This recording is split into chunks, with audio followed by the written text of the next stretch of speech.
इन खबर यूपी में आप सबका स्वागत है। मैं हूं हसीन अहमद। आपको बताते चलें कि सुप्रीम कोर्ट से बहुत बड़ा अपडेट मैरिटल रेप के मामले में सामने आ रहा है। ऐसा बताया जा रहा है कि सुप्रीम कोर्ट ऑफ इंडिया ने इस बात की तस्दीक की है मैरिटल रेप का क्रिमिनलाइजेशन के लिए आप क्रिमिनलाइजेशन उसका करते हैं या नहीं करते हैं, इस तमाम मुद्दे के ऊपर चर्चा होने जा रही है और इसके ऊपर सुनवाई होगी। 3 जजों की बेंच जिसको लीड कर रहे हैं chief justice of India DY Chandrachud, उन्होंने इस बात का जिक्र किया। उन्होंने इस बात के बारे में बाकायदा केंद्र सरकार को निर्देश दिए कि आप एक हलफनामे में अपना बयान, अपना जो स्टैंड है वो जाहिर करें। आप क्या सोचते हैं, सरकार क्या सोचती है, ये तमाम बातें आपको जल्द से जल्द एक हलफनामे के जरिए दायर करनी पड़ेगी सुप्रीम कोर्ट के पास। इसी के साथ ही साथ solicitor general of India Tushar Mehta ने इस बात का जिक्र करते हुए कहा कि इसके बहुत ज्यादा लीगल रैमिफिकेशंस होंगे, यानी कि इसका बहुत ज्यादा असर पड़ेगा। उसके साथ ही साथ समाज पर जो इसका असर पड़ने वाला है उसके लिए भी उन्होंने कहा कि ये बहुत ही ज़्यादा अपने आप में देखना दिलचस्प होगा कि इसके लिए बाकायदा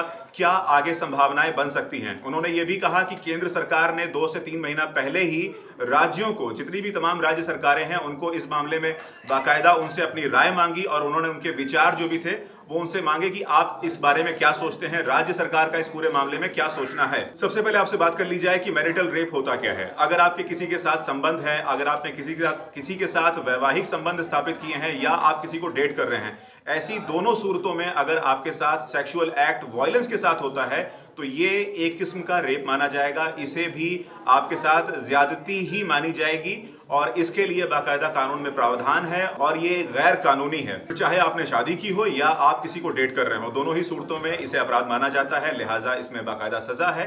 इन्हीं तमाम बातों के ऊपर सुनवाई सुप्रीम कोर्ट में शुरू होने जा रही है। इसके साथ ही साथ आपको बताते चलें कि इससे पहले जो जजमेंट्स आए थे उसमें इस बात का जिक्र किया गया था कि मैरिटल रेप में अगर आप ये बात कह रहे हैं कि किसी के साथ बलात्कार हुआ है तो कोई अपनी बीवी के साथ बलात्कार कैसे कर सकता है। इसमें जो जजमेंट था, जो विचार इसमें प्रकट किए गए थे, उस टाइम के जो निचली अदालतों में जो बातें निकलकर सामने आई थी वो ये जाहिर कर रहे थे साफ तौर पर कि अगर किसी प्रोस्टिट्यूट के साथ जबरदस्ती की गई, अगर किसी तवायफ के साथ आपने जाती की है तो क्या उस कंडीशन में ये चीज़ें वहाँ पर लागू होती हैं या नहीं होती हैं। अगर वहाँ पर लागू होती है और उसके कंसेंट की ज़रूरत है, अगर उसके कंसेंट की रिक्वायरमेंट है किसी किस्म के सेक्सुअल एनकाउंटर के लिए, किसी किस्म के सेक्सुअल रिलेशनशिप को मेंटेन करने के लिए, तो ये बातें बीवी पर भी लागू होती है। लिहाजा ये उसके सम्मान की बात है, ये उसकी डिग्निटी की बात है कि उसका अधिकार है, उससे पूछा जाए और ये उसका हक है। ऐसी तमाम जानकारियों के लिए बने रहिए इन खबर यूपी के साथ।